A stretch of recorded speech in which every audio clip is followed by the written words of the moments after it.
В сегодняшнем видео мы расскажем о новой тенденции в миграции таджиков. Досмотрите это видео до конца, и вы узнаете, какие страны стали манить жителей Таджикистана. Подписывайтесь на наше обновление, чтобы быть в курсе о всех новинках на нашем канале. А также подписывайтесь на наш новостной телеграм-канал. Ссылка на него будет в описании под этим видео. Все чаще стали слышны истории о том, что многие мигранты не хотят ехать в Россию. Все больше теперь предпочитают Америку. Но не все так радужно, как кажется, потому стоит послушать истории соотечественников. Начнем с таджикского таксиста Махмуда, который работает в России. «Хочу получить тут российское гражданство, и с ним в США. Дома в Таджикистане перспектив никаких. Тут в России их тоже немного, особенно после теракта в петербургском метро», — пояснил он. А вот в Америке, говорят, можно устроиться водителем грузовика и зарабатывать $1500 в месяц. «У меня жена и годовалая дочка. Пока один ребенок, но мы на этом не хотим останавливаться. Надо зарабатывать». Правда, как именно ему попасть в Америку, Махмуд представлял себе весьма смутно.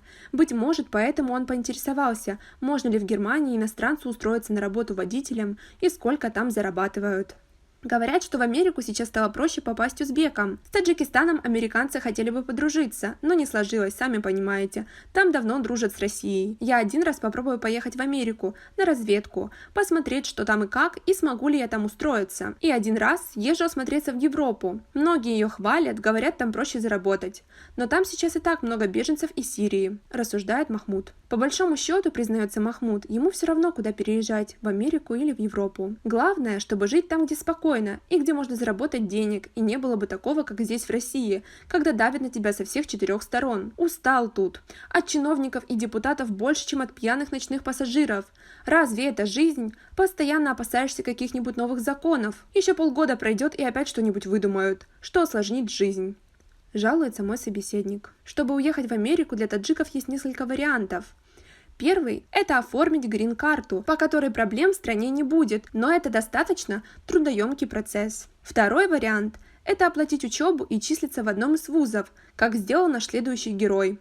Сухроб, проживающий в Нью-Йорке, рассказывает: «У меня студенческая виза, по ней работать нельзя, я только плачу за учебу, чтобы мне постоянно продлевать визу. Работать по ней нельзя, но я приехал сюда именно работать. В вузе на прогулы глаза закрывают. Я нелегальный мигрант, потому веду себя максимально тихо. Удобно работать таксистом, их полицейские не останавливают, если не нарушать, а машину можно тут брать в аренду». Как вы относитесь к такой ситуации? Свои ответы пишите нам в комментарии под этим видео. Потому много таджиков меняют работу в России на работу в Америке.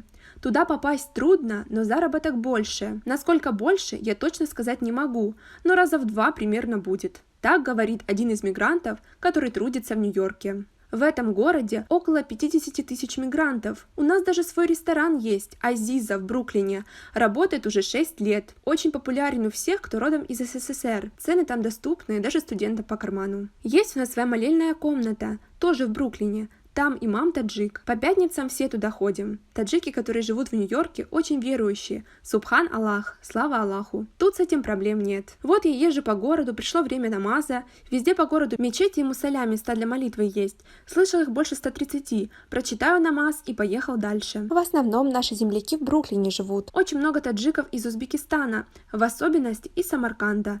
Там их пытаются в узбеков превратить. Вот они все и уехали. В шутку центральную улицу Бруклина, Оушен Парквей, даже называют Самарканд Парквей, потому что там много наших соотечественников и целый день слышна таджикская речь. Будем наблюдать за тенденцией мигрантов в Америку. На этом у нас все. Оцените наше видео подпиской и лайком.